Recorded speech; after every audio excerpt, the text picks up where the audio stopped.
Good evening and welcome to the headlines now on Ndtv-Hindu. I am Evelyn Matthew joining you this Sunday night. Well, tonight I have a special guest in the studio, the director of an action research team that hopes to clean up Chennai's civic menace and issues that plague you and I, a group called Transparent Chennai. She's Nithya Raman, and I will be in conversation with her in a few minutes from now on her team's move to get the councillors, that's the candidates, in fact, this civic body polls, to walk their talk as they make their tall claims and mighty promises in the run-up to these elections. But before that discussion, the headlines now. Chief Minister Jayalalitha lands in Trichy to campaign for her candidate in the upcoming by-polls. It could well be a litmus test after her resounding victory in May this year. Protesters from Kudamkulam are on a 24-hour hunger strike after failing to convince the Prime Minister to halt work at the site. Lawyers and litigants returning to the Madras High Court after a short vacation will see an all-new thick security blanket. We are deploying around more than 400 police personnel in shifts, in 3 shifts. So in a time it would be appropriately around 200 persons. The Virupuram police summons the Puducherry Education Minister on Monday after allegations that he sent a proxy for his Class 10 examination. A day after India's Foreign Secretary discusses the attacks on fishermen in Lankan waters with Chief Minister Jayalalitha, over 15 men are allegedly assaulted in Rameshwaram. Chennai's Youngistan and residents map their civic woes in a ward accountability experiment. They hope to get answers in a meeting with councillor candidates. And it's the finals of the Champions League T20 at the M.A. Chidambaram Stadium tonight. Miss Piggy Chops spills the beans on her next move in Kollywood. Vijay is my first hero, so I have a soft corner for him. And speedster Narayan Karthikeyan takes a break from burning rubber to some party action.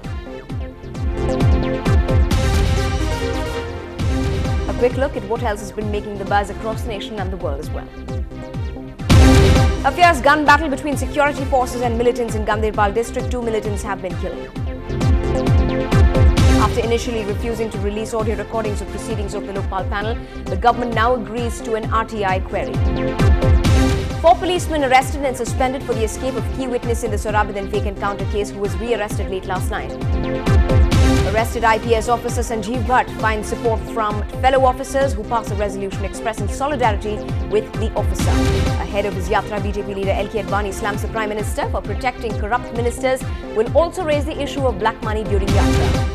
Help pours in for the family of Gurgaon toll booth victim who was shot and killed on duty. NDTV viewers contribute 20 lakhs. Red Bull's Sebastian Vettel, crowned the 2011 Formula 1 champion, becomes the youngest double world champion in Formula 1 history. Our top political story this evening. The Chief Minister, Ms. Jayalalitha, is in Trichy this evening in an acid test to campaign for candidates of the AIADMK for the polls coming up in 5 days from now.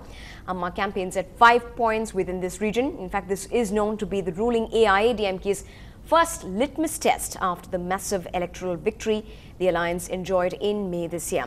Amma is leaving nothing to chance, especially after the Muslim-backed Manidhinaya Makkal Katchi pulled out of her alliance. They were known to have a considerable following among the 25,000-strong community in the region. Now, these by-polls come as a result of a seat that felt vacant following the death of AIADMK Minister Mariam Pichai. However, these elections also present a confused picture as DMDK and left parties have left the AIADMK front. The ruling party has fielded former MLA M. Paramjyoti, who represented neighbouring Srirangam, now held by Jayalalitha, while the DMK has named K. N. Nehru, former minister, now in jail on charges of land grabbing. இந்த தேர்தலில் கழக வேட்பாளர் திரு மு. பரஞ்சோதி அவர்களுக்கு வாக்கு கேட்பதற்காக நான் இங்கு வந்திருக்கிறேன். ஆட்சி பொறுப்பேற்ற 4 மாதங்களில் விலையில்லா அரிசி, முதியோர் உதவித்தொகை உயர்வு, 25,000 ரூபாய் திருமண உதவித்தொகையுடன் 4 கிராம் தங்கம், பட்டம் மற்றும் பட்டய படிப்பு முடித்திருப்பின் 50,000 ரூபாய் என உயர்த்தப்பட்ட உதவித்தொகையுடன் 4 கிராம் தங்கம், மீனவர்களுக்கு வழங்கப்படும் உதவித்தொகை 1000 ரூபாயிலிருந்து 2,000 ரூபாயாக உயர்வு, குறைந்த கட்டணத்தில் அரசு கேபிள் டிவி இணைப்பு, தாய்மார்களுக்கு மிக்சி கிரைண்டர் மின்விசிறி, +1 +2 மற்றும் கல்லூரி படிப்பு படிக்கும் மாணவ மாணவியருக்கு மடிக்கணினி, ஏழை எளிய மக்களின் பொருளாதாரத்தை மேம்படுத்தும் வகையில் ஆடு மாடுகள் வழங்கும் திட்டம், விரிவாக்கப்பட்ட மருத்துவ காப்பீட்டு திட்டம், இடைநிற்றலை குறைக்கும் பொருட்டு 10 முதல் 12ஆம் வகுப்பு வரை பயிலும் மாணவ மாணவியருக்கு சிறப்பு ஊக்கத்தொகை, வளமான பிரிவினரை நீக்கம் செய்யாமல் 69 விழுக்காடு இடஒதுக்கீட்டினை தொடர்ந்து கடைபிடிக்க ஆணை என பல்வேறு மக்கள் நலத்திட்டங்களை எனது தலைமையிலான அரசு நிறைவேற்றியிருக்கிறது. Angry protesters at Kuramkulam area are on a day-long hunger strike. They are protesting against the Prime Minister's decision not to halt work on the nuclear plant in the region. In fact, a delegation against the plant had met the Prime Minister, Dr. Singh, the day before to request him to do the needful to allay people's fears and doubts. But the dejected team on their return had said that they were disappointed with the centre and they believed that the government was not treating Tamils with honour and dignity.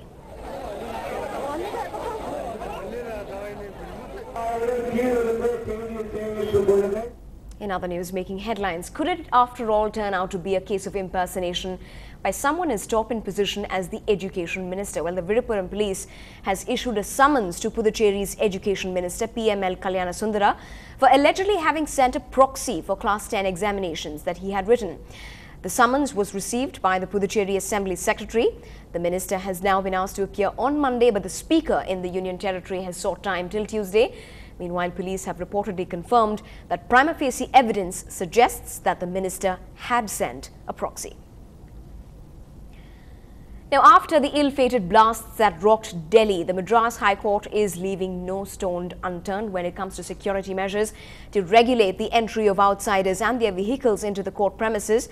A comprehensive security system devised by the Chennai police and the Madras High Court is all set to come into force tomorrow. 2 years ago, on the 28th of January 2009, the same system, which was then under the name Access Control System, was introduced but was abandoned following the violence on February the 19th.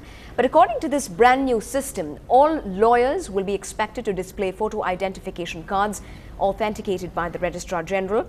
However, those who do not possess these cards can still enter on producing the ID cards issued by the Bar Council. Meanwhile, litigants with a valid authorization issued by the advocates concerned regarding the purpose of their visit would be allowed inside the premises. As per the directions given by the Security Committee of the High Court and based on the directions by the High Court, tomorrow the comprehensive security system will be in place from morning 8:30, and we are deploying around more than 400 police personnel in shifts, in 3 shifts. So in a time it would be appropriately around 200 persons. We request the cooperation of everybody in this regard.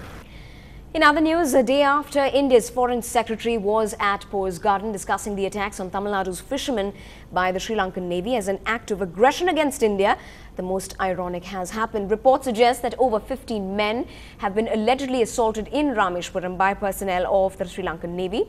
In talks between Amma and Mr. Ranjan Mathai yesterday, stress was laid on the importance of a total full stop to these attacks. The fishermen are believed to have been intercepted by the Navy, who opened fire in air and attacked them with sticks, forcing them to flee from the fishing site in Indian waters near Kachativa. According to police sources, the naval personnel also snapped more than 20 fishing nets off the fishermen. Up ahead on Headlines Now, MJ comes alive through the best expression he would have known, a musical tribute at Wales.